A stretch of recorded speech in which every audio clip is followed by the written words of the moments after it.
The whole town's batting about Cincinnati. What a team, what a team, what a team. Each man and lady from 1 to 80, how they scream, how they scream, how they scream. Hello, Reds fans, and welcome to another edition of We Love Our Team. Along with my co-host, Randy Freaking, I'm Jack Reiner, and we're pleased to welcome to our podcast today, Julie Isphording. Julie is Cincinnati's very own Olympian. She ran the first ever women's Olympic marathon in 1984 and went on to win hundreds of other marathons, including the LA Marathon, the Columbus Marathon, and more. She's also a member of the Xavier University Hall of Fame and the Business Courier's 40 Under 40 leadership team.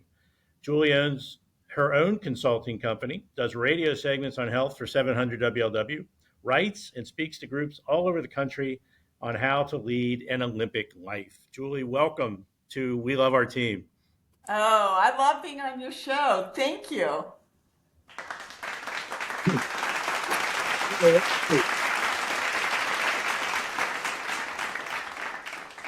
Hey, Julie, this is Randy. It's great to have you on the podcast. You are certainly our first Olympian, if we don't include Jack, but I think you are the third member of the XU Hall of Fame that we've had on. You know, Joe Sunderman and Byron Larkin were on guests earlier this year.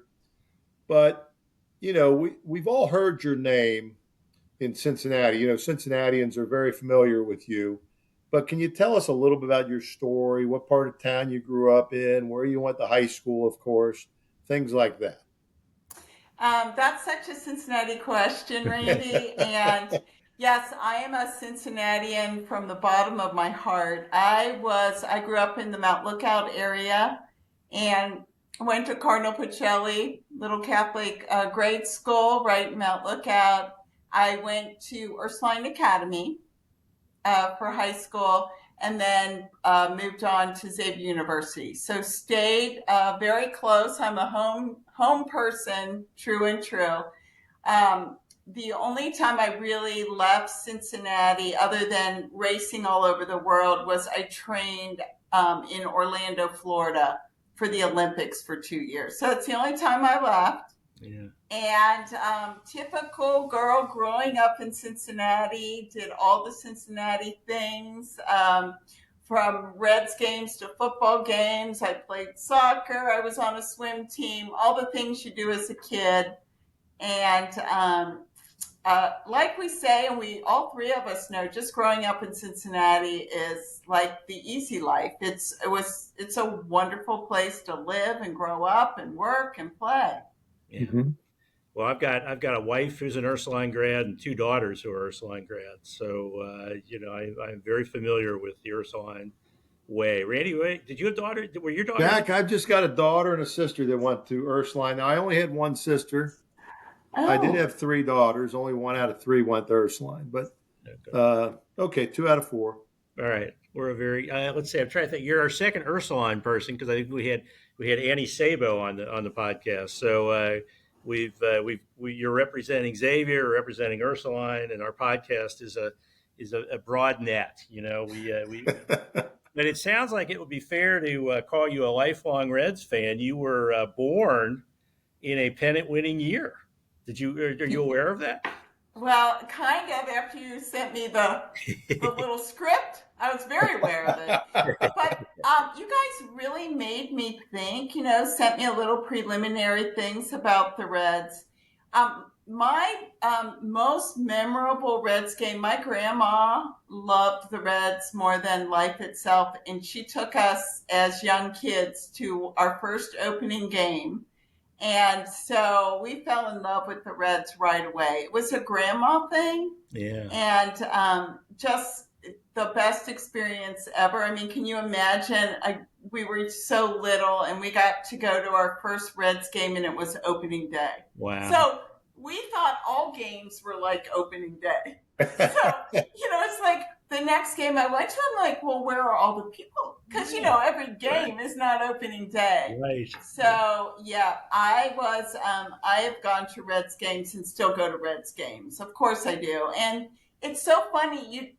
I love baseball, but you really don't have to be so in love with baseball because the Cincinnati Reds have created sort of that whole experience when you're at the game. I mean, there's always something to look at, something to see. I just love the atmosphere of being there. Yeah. Hey, Julie, I didn't study your academic record thoroughly in advance of the podcast, but I wonder if you ever remember being eligible for straight A tickets when you were growing up. Yeah, I was a straight A girl. I got tickets every year and used them all. It was really important to us. I remember growing up and being in grade school, how important that was to get those tickets and how inspiring it was, Mhm. as a school to have that opportunity. Those were gifts to get those. I got them every year. I got good grades. And I don't know if I was smart or I just loved the fact that we had prizes for good grades, good incentives. Well, we'll just say 2 out of 3 of us got straight A tickets. We'll just leave it at that. We won't go Yeah, any Julie, Jack went to LaSalle, so that speaks for itself. Oh, got it. You should have told me that sooner. You were just talking about the experience of a Reds game, and it is so true. My wife and I were there last night, and I went up to get a beer. It was 3-2-1 night, $3 beer, $2 hot dogs, and Oh, one bar ice cream. yeah. So I was getting, my second or third or fourth $3 beer, and I sent a text to Kathy. I said, hey, if the scoreboard stumper comes up, take a picture of it because I want to, Well, she missed the text, and I come back and we were talking, and this guy in front of us turns over and goes, hey, I don't want to eavesdrop, but let me just tell you what the scoreboard stumper question was. It was great. And that's the kind of experience you have. It's just kind of communal, and people are just chatting with each other and helping each other out. But it was so funny. He was so apologetic for eavesdropping, but I appreciated it. Yeah, if you take a guest to a Reds game, that's like Cincinnati in a nutshell. Yeah. That's what I always, when guests are in town, I like to take them to a Reds game because I think that gives them the big picture of Cincinnati. It's very, community. It's fun. You always see someone, great people watching. I think the Reds game is just pure Cincinnati. Yeah. So, any favorite players as you were growing up, or player? Okay, well, here's another story. I used to be on television. I was on Channel 9 News. I was a sports reporter with Denny Jansen and John Popovich. And I went to spring training. So for 2 years, I was at spring training. And I was also running, like competing. And I was down at spring training, and I needed someone to run with. And none of the players would run with me except Eric Davis. Really? Dave Parker looked at me and laughed. He goes, Julie, I can barely make it around the bases. I am not going to run a 10-miler with you. And Pete Rose, of course, was Pete Rose. And that was Johnny Bench. I mean, these were all, when I was down there, it was Marge Schott would come down. It was all the guys, all the fun guys. And I just remember, and Bernie Stowe did all their laundry, and he'd do mine too. I mean, it was great. So Eric Davis was my favorite because he's the only one who would run with me. Wow. I loved Dave Parker. I just loved him I just thought he was the kindest teddy bear, huge presence, as you know, but just the kindest soul. Johnny Bench and Pete Rose, they were competitors. So the two of them, when we had to interview them and talk to them, we always kept them in separate interviews. Really? That's when we got the best out of them, when they were separated. Despite, there was a lot of criticism of Marge Schott. I thought over the years, frankly, I thought she treated me like gold. She was just the kindest woman to me. And I loved, although not a player, but such an important figure in Cincinnati Reds history, just loved her as well. and then, I could describe each of the players when I knew them at spring training. And I think spring training was just such a very peaceful place to be at. It was like very homegrown and very organic, and there wasn't much pressure down there. So you got to really, really be with the players and see them and sort of be part of something with them that was fun. Sure. So I've had a couple of now that story has raised. I've got a few more follow up questions. I'm fascinated by one. Did Eric Davis run 10 miles with you? No, he ran 5. Well, that's still pretty good. I But mean, that's still good. Eric Davis was in the best shape. If you look at him, did you know he was in the best shape? He had a strict training program, strict cardio, and strict weightlifting. So Wow. he was always in the gym. Yeah. And back then, the trainer was Larry Starr. Yeah. And then I ran with Larry, would run with me too. He still runs, by the way. So my other follow up question was: did Pete want to bet on who would win between you and Eric on your run? No, Pete Rose was.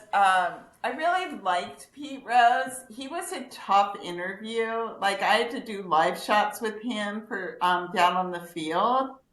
And I always got a little bit nervous. You ask him a question and he would start talking and he had no periods in his sentences. So he'd go on and on and on. And obviously we had a time drop. So he was a tough interview for me. Gotcha. Yeah. But Julie, I am kind of curious. Eric was pretty fast. Who won that 5-mile race? Here's the thing. He was fast, but he didn't have as much endurance as me. So I claim victory.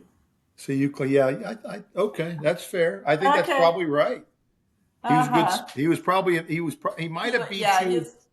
He might have beat you in a 100-yard dash. Yeah, Randy, all they have to do is get from one base to the next as quick as they can.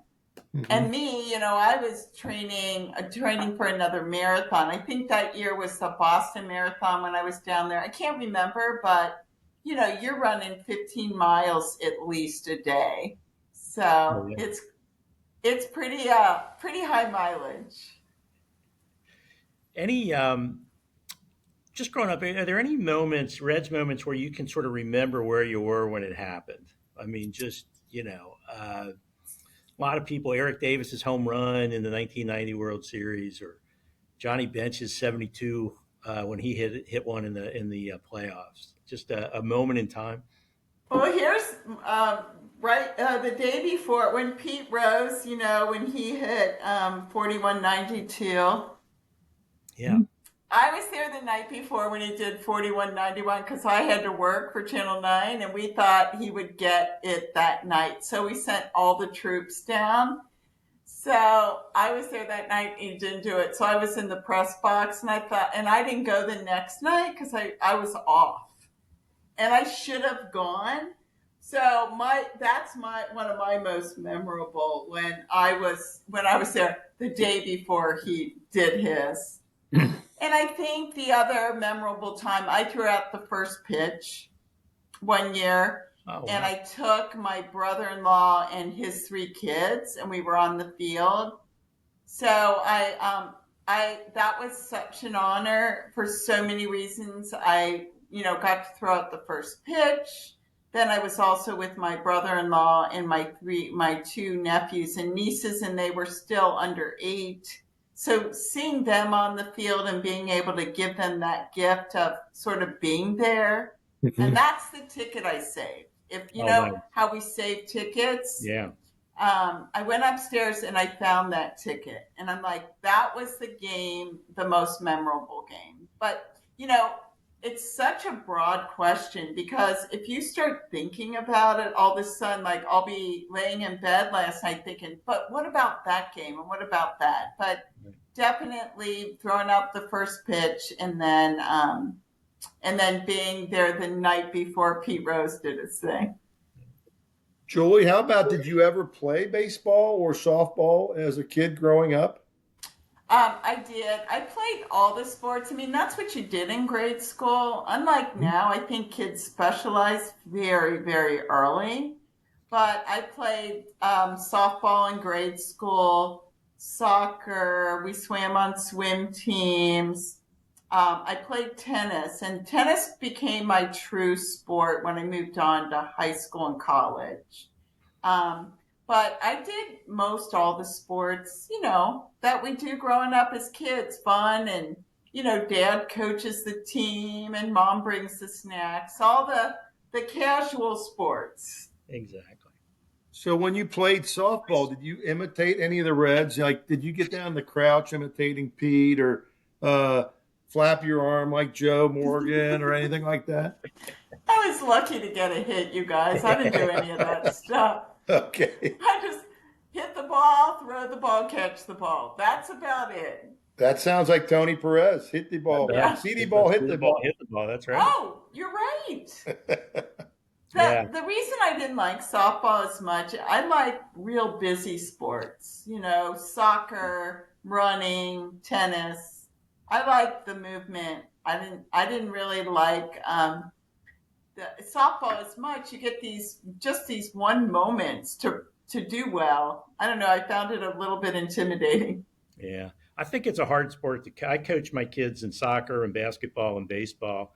And as much as I love baseball, I think it was kind of the hardest one to coach, just, because with soccer and basketball, you kind of keep everybody busy scrimmaging and that sort of thing. Baseball it's a little tough, but like I say, as much as I love the game, I didn't love, and also just the time of year, it just seemed like there were a lot of practices in April where it was, 45 degrees and stuff, which was not a whole lot of fun. Yeah. Long season too. A lot of games. Absolutely. Well, your tennis playing kind of led to your running, didn't it? Yeah, I played tennis all through all through high school, and got a scholarship to Xavier for tennis. Oh, wow. And I wanted to be a better tennis player, so I started this jogging thing. And I would run 1 mile to Buskin Bakery, stop in, have a donut, and run 1 mile home. You need a lot of incentive to run. Sure. And I entered one of those 5K races 2 weeks after running, just as a dare. And I remember getting up that morning and having juice and coffee and a bowl of Trix, thinking you need lots of energy to run a race. And the race was at Lunken Airport. And I remember getting to about mile 2 in that race, and the Trix were sitting right about here. I felt so sick. I thought this was the dumbest sport I'll ever do. And I'm like, this is going to be my last race, but I won my first race. And it was so cool. I got a trophy. I got, free banana, Diet Coke, T-shirt. And I thought, this is really cool. And I remember my trophy. It's this little trophy, and it's a man. They didn't even have women trophies back then. Oh, but it was my man. And I think that's when I fell in love with running. I mean, if I had to pinpoint, it was I didn't enjoy half the race. I loved the finish line. It was a challenge. And I think it had some of the elements that keep me, that blow my hair back. The challenge, the uncomfortableness of it, but the ultimate victory, whether the victory is winning a race or maybe being with others and encouraging them or being part of a team. That's kind of, if I had to pinpoint the start of my running. And then I just continued to play tennis. And then I started doing more miles, and then I started racing more. And eventually, it was in 1982, I was reading the newspaper at Xavier University, and on the front page was the announcement that there was going to be the first ever women's Olympic marathon. So that was the turning point in my career, and I remember reading that thinking, I have a shot at being at the Olympic trials. I want to be at the Olympic trials, and I sure want to give myself an opportunity to try to make that team. but just the fact that women were going to, for the first time ever in 1984, be able to run a marathon was a monumental historical moment. Whether you're reading at the paper at Xavier University or you were part of it, it's astounding to me that up to 1984, women were considered unable to run 26 miles. And now, if you look at running today, as many women as men run. And so to be sort of that part of that historical moment was so inspiring to me. So I graduated from Xavier in 3 years instead of 4. Because I thought I better get a real life job because real life is so much easier than school. So I could train for the Olympics. Well, that was a false start because real life is so much harder than school. So I did get my first job at P&G, and I was training for the Olympic trials, and work was so hard and running was so hard and Cincinnati was so cold, and I did burn out on that. And at that moment in my life, I had to make a decision. Either it's the career, the safe career, P&G. My parents loved the fact I was using my college education, the coveted job, or I could go for my dream. Train for the Olympic trials, give it all I've got to try to make an Olympic team. And at that point, I made the decision. They're two good choices. I'm not discounting either, but you come to points in your life where you have to choose between two good things because you can't do it all, you can't be it all. And I'm not Superwoman. And in order to excel at one, you got to jump from the other. Very tough decisions in life, whether you're making a decision like I was or any of us who are making really tough decisions, sort of trying to figure out where you want to be at what time in your life, what season. So I did quit my job, and my parents had a heart attack. And I decided to go for it. And I had another year of training, and I also made another tough decision to leave Cincinnati because it's so hard to train here in the winter.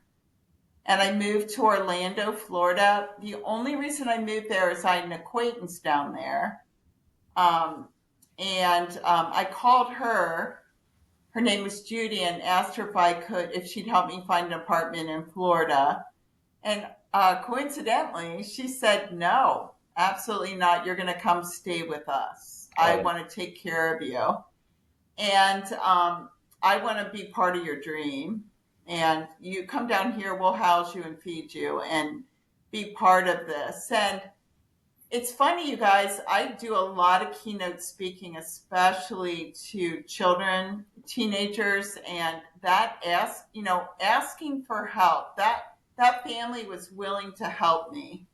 And so when people say, oh, you trained and did the Olympics, it's like, no, actually I had so much help along the way. And that's what it takes, whether in any moment of your life. And so lucky for me, I went down to Florida. I bunked bed with a 5-year-old. I was in bed before she was every night. I had dish duty. I had to set the tables on Monday, take the garbage cans out on Friday, and, help with set the table. So I loved every minute of it because I was part of a family. I was taken care of, and it was unconditional love. And you need that type of environment to excel at anything you're doing. That unconditional home base. And then you add, obviously I was going for the biggest event of my life. So training, I trained with a bunch of guys in Florida who challenged me, and I had a coach. And so I had all the other elements, but I had the family, the nuclear family, always to come home to. Who was your coach? My coach's name was Tom Grogan. He was a Xavier alum, a brilliant man, and I met him at Xavier, and he said, I think I want to coach you. And he was a runner, and so I took him up on his offer, and it wasn't anyone famous, just a guy willing to help me. Yeah. And I was with him for years. Julie, you mentioned the winters in Cincinnati when you said you made your decision to go to Orlando. How about just the hills? I would think it'd be tough to train in Cincinnati because of the hills. Oh gosh, no. If I were training you guys to run, the hills are the best way to get in shape. They force you there, every week you should have a hill workout. It is just the opposite. I think I was excelled at the sport and did really well because of the hills of Cincinnati.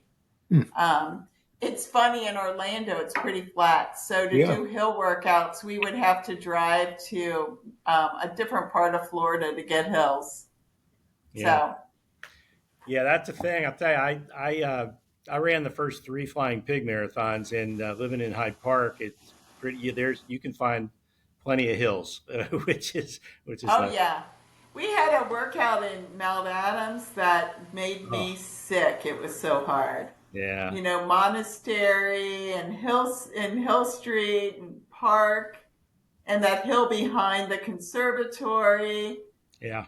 So yeah, the hills made me who I am, for sure. Did you ever do the 7 Hills run?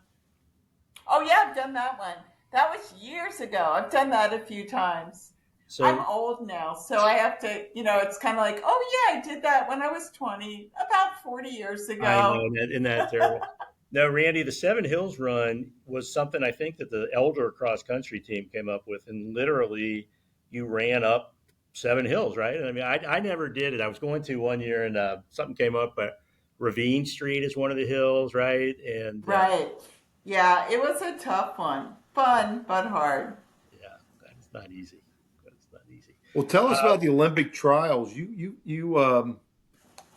what was it? The top 3 qualifiers in? Yeah, Randy, if you want a stressful day, it would be the Olympic trials. So that would be stressful. One day, 26 miles, top 3 go. That's it. It's that pure.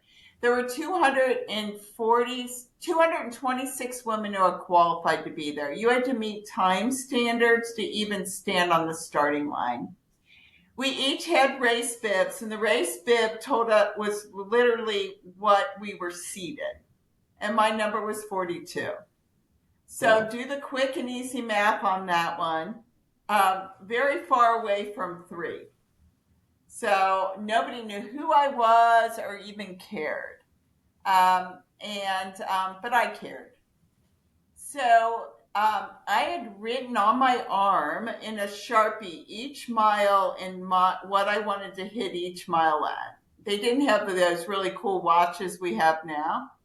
And on my elbow was my goal for the race. And I remember hiding it from everyone because it belonged to me. And I thought, no matter what place I come in, I'm here to do my personal best, which was that goal on my elbow.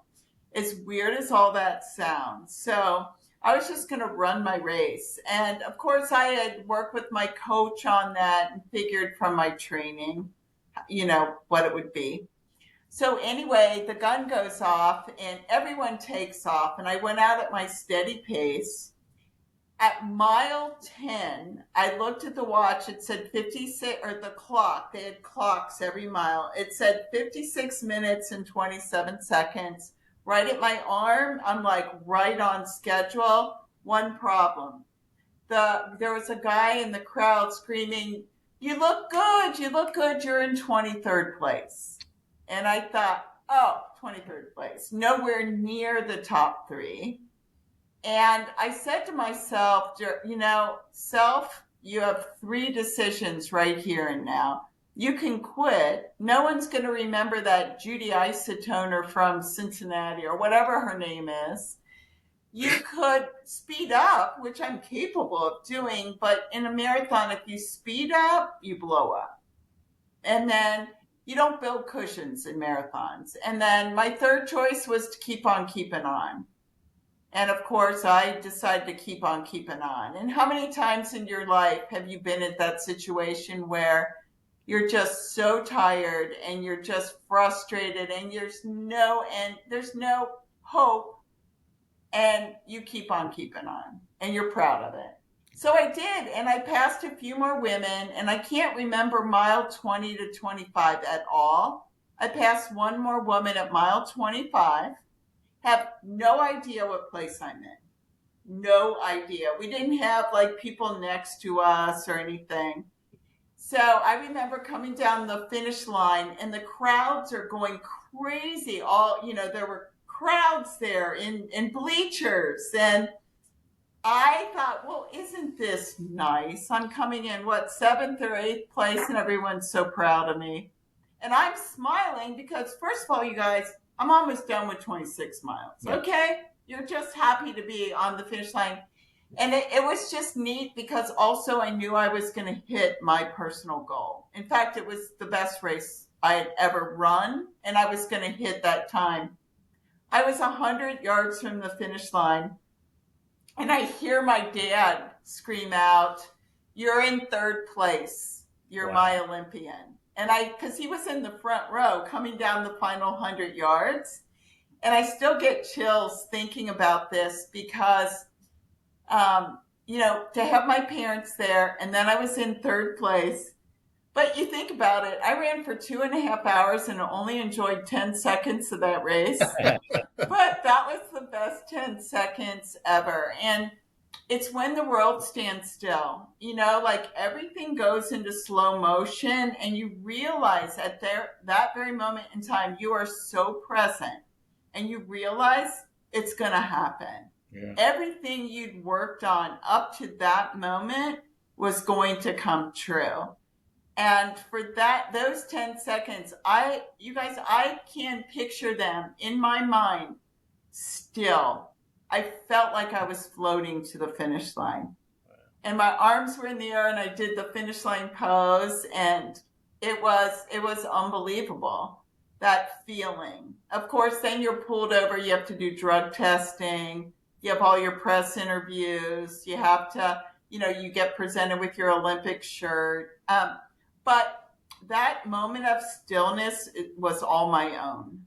And I always go back to that in times of stress, or it's just, I hope, and I've had many more moments like that in my life, but those are the best moments. So Julie, I remember watching the news and watching it. I didn't obviously know you at the time, although my wife, I think, was a couple years ahead of you at Ursuline. And so it's Julie, but you had the biggest smile on your face. It was unbelievable. I mean, you got to look good for the cameras, Jack. Right. It was hearing my dad's voice, knowing I came and accomplished what I came for, to hit my personal best, but then the overwhelming feeling of knowing you're in third place. Right. Even if it was for 10 seconds. Hey, so when did you run your very first marathon? My first marathon was the Columbus Marathon. Okay. And I kind of forget, I think it was 1980. I'd run the Columbus Marathon 3 times. Okay. My first time I came in second. It was my first marathon ever. And really loved the distance. Trained hard for it. I was 17 or 18. I kind of forget. 17. I was 17. Yeah. Because I ran the New York City Marathon, and I set a world record there for a 17-year-old. So I must have been, it was the next year. So I was 16 and then 17. Yeah. Hey, Julie, for our younger listeners, somebody aspiring to be a world-class runner, is there a particular marathon you would say, hey, you ought to do that one first? Oh, gosh, Randy, is that a good question? everybody thinks that, I've got to travel out of the city, go to a really ritzy marathon. I think the marathon for any person is that which is the most comfortable in terms of, is it by people you love and people you care about? Is it easy? Are you going to be able to get your same food? Are you familiar with the course? Is the course friendly? Like, you can't answer that question. It's a very personal question. I always did well in the Columbus Marathon. It was right up the road. My parents could come. Flat course. The Flying Pig didn't exist back then in the 80s. So it wasn't like there was a choice. We didn't have a marathon here. Mm-hmm. So I always did well there because I could drive up the night before. I could eat all my same foods. My family could be there. The course is perfect for marathoning. It's flat, few rolling hills through the university. It's a great course. Mm-hmm. So it's a good question, and it's someone who is running a marathon should really reflect on. Yeah. Did you have to have a qualifying time to get to the Olympic to the qualifier? Yeah. So which race was your qualifier for that? Columbus. It was Columbus. Okay. It was Columbus. Yeah. I forget what I think it was 2:44. Now I think it's 2:34. I mean, yeah, they definitely put stringent, qualifying times. Yeah. On that. You mentioned the Flying Pig, which has become a real good tradition here in Cincinnati. How would you compare that marathon to other marathons across the country? Here's the great thing about the Flying Pig. It is one of the most well-organized marathons I've ever volunteered for, or seen. They have unbelievable support from fans and volunteers. The city rallies around this in terms of city resources, organization. So I feel, and the police. I mean, to put on these races, the amount of security you need, police you need, city services you need, road closures, traffic and engineering. I sound like a race director because I am.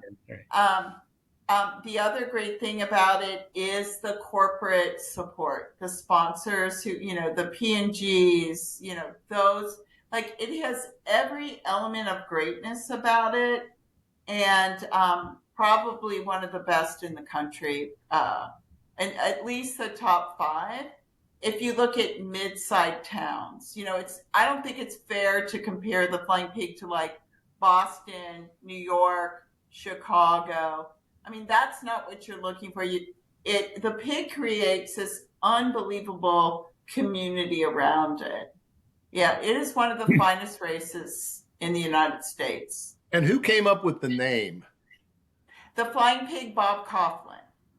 Bob Coughlin, he was the founder of it, and I think it was on a napkin, and he just wanted it to stand out. And it does make sense if you're starting, quote, a new company, a nonprofit, a race. Good marketing goes a long way. Yeah, I think the name is actually a big part of it. I just, that draws people to it. So let me, as Reds fans, we're all Reds fans. We've seen players go into slumps, and some can be prolonged. Matt McLean has kind of been struggling all season. But as an elite runner, did you ever experience anything like a slump? And how did you deal with it? Oh my gosh. It's funny you should bring that up. On the radio with Tom Brenneman the other day, we were talking I do a health segment with him on Tuesdays, and we were talking about burnout. It's a real thing. Slumps, burnout, you want to quit, anxiety. It happens to everyone at some point in their life, whether it's a work, a sport, parenting. Even teenagers these days are experiencing slumps. When I came back from the Olympics, I was kind of a mess. I went to a big burnout, just a slump, and a lot of things at play there. I had focused on something for 2 solid years. Everything you ate, everything you slept, sleeping, coaching, every Sunday night my coach would call with the plan for the week, everything. You'd have to weigh yourself every morning, your pulse, what you put in your so for two, and then you make the team, you go to the Olympics, greatest experience of your life. You come back here and you're like, now what? And I fell into a huge slump. I think getting up the steps was hard for me. Mm-hmm. So it's psychological, it's physical, and I was lucky enough to get out of it just because I was back home and comfortable. I got a good job at Channel 9 News. Sort of took a lot of time off, and then had a lot of, family support, friends support, and realized there's more to life than running. And it sounds funny that, the way, even like hearing myself talk, but when you're training for the Olympics, that's all there is. Yeah. Sure. So, and to begin to enjoy other parts of life, and actually came back, about 6-7 months, and came out of my slump. But slumps are real deals, and I think that everyone will go through a slump. Let's put it out there. Whether you're a golfer, you've seen it all on the sports field, which to me mimics life. Sports mimic life. Sure. It's really good to have your own set of rituals. What's inside your heart? What's inside of you? That type of confidence and hope that we will grow. We will grow from this, grow out of it, grow because of it, and grow on from it. And it's just a big kind of faith and hope, and more of, you got to call on every part of you, emotionally, spiritually, physically, intellectually, socially, like every part of those pillars in my life you need. For sure. Mm-hmm. For sure. So do you think Cincinnati's a baseball town, a football town, or a running town? Oh, whoa. Well, we are all three for sure. It just depends on what time of year. How's that for an answer? That's a good answer. Yes, it's seasonal answer. Well, hey, speaking of seasons, you've been the race director for the Thanksgiving Day race, which is a wonderful race. It tracks, 10 to 20,000 runners every year of all shapes and sizes. And first of all, you're going to do that again this year. Well, this is kind of new news, you guys. I retired in July. Breaking news, Jack. Breaking news. We got breaking news on the podcast. It hasn't been announced publicly yet. It's being announced on your show. But after 25 years, I'm stepping aside. And hopefully for the first time, I might be able to run the race or have Thanksgiving Day dinner, which I've never had either. I can't decide. Maybe I'll have both. I'll run the race and have dinner. For sure. For 25 years, I've been doing the race, managing it. And it's time. It's like the Olympics. It's another Olympics in my life for 25 years, and be able to, I want to have space in my life to do other things, like I really enjoy doing the radio with Tom. And then I'm starting a beautiful health project at the Art Museum. And then my Pilates studio has exploded. So I get to work with a lot of professional athletes and teenagers, specifically girls, and a lot of executives. So I've really enjoyed doing that. I'm doing a lot more writing. And so, like I said earlier in the show, you can't do it all. And I'm not Superwoman. So it's just another pivotal time in my life where it's like, you know what? I want to do some new stuff. For sure. And I want to have space for it. That's great. Congratulations. I think there'll be a formal announcement later in August because we want to promote the race at the same time. Yeah. Yeah. Yeah. Thank you. I think there's Sure. another race. Do you think there's another race in the country where there's a bigger number of people that the only time they run is that day? Oh yeah. Hey, Jack, that's a good thing. Turkey Trot's Thanksgiving Day is the biggest running day of the year. Yeah. So you're on to something. My favorite moments at the Thanksgiving Day race, if I had to pick three, the 100th. We had 17,096 runners, and the finish line ran into the starting line. We could not get everyone over the starting line. It took us over 30 minutes, and the finisher was coming in. Wow. And so we had to create this, it was like this catastrophe before my very eyes.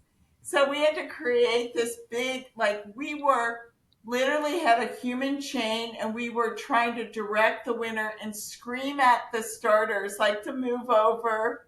So that was a catastrophe almost. And then the other moment, there was a heart attack on the course. I remember that. And there was a nurse running right behind the guy that fell, and a 16-year-old boy with her. The 16-year-old saw the ambulance and ran and got because we have ambulances all over the course. Right. Got the ambulance. They got to the guy in time. He coded. They brought him back to life, took him to Christ Hospital. And then that night I visited him like after the race just to see how the family was, how they were doing. I walk in the room, the wife hugs me and said, you know, this race saved his life.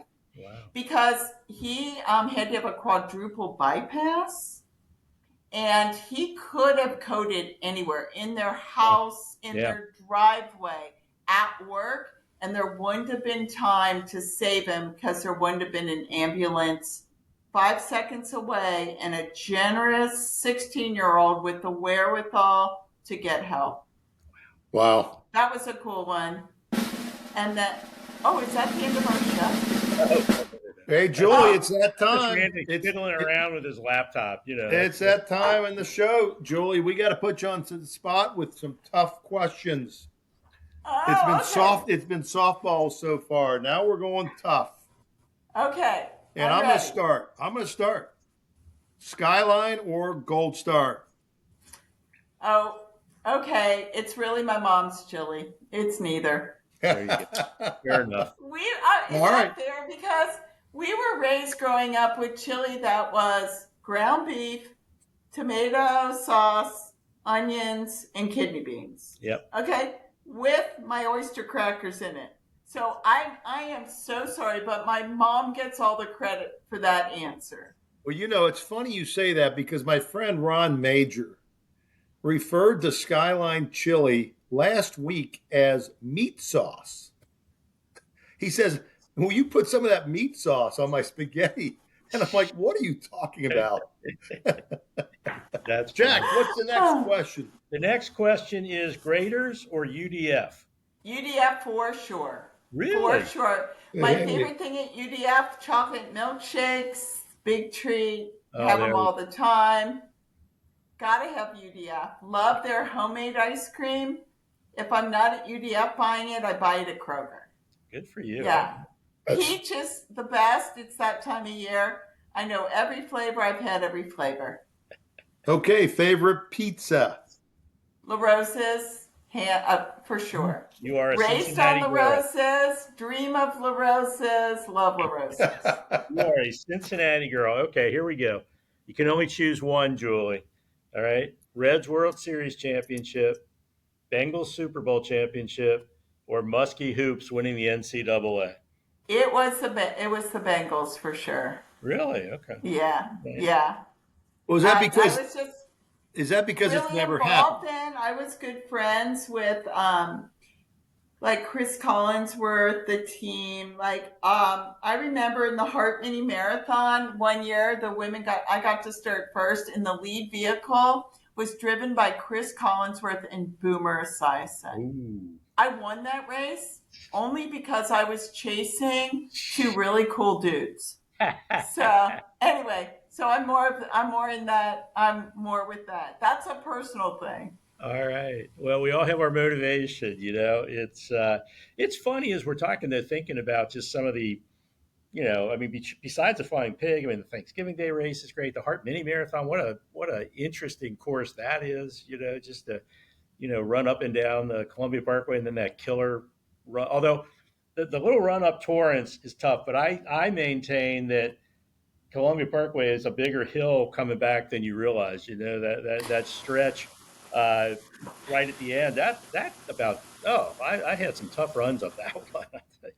That's so funny, Jack, because if you're driving on Columbia Parkway, you think, oh, flat, pretty flat. You run it, it is the hilliest race. It is so hilly. I know. Yeah, so deceiving. And then when you have to go down and then come home and go up that final hill, oh my God, it's the worst. Oh, and don't forget the wind. And it's usually windy that day. Right. Exactly. Yeah, no, that is one of the hardest courses, and I hate to say it, but it's kind of boring. It is a little.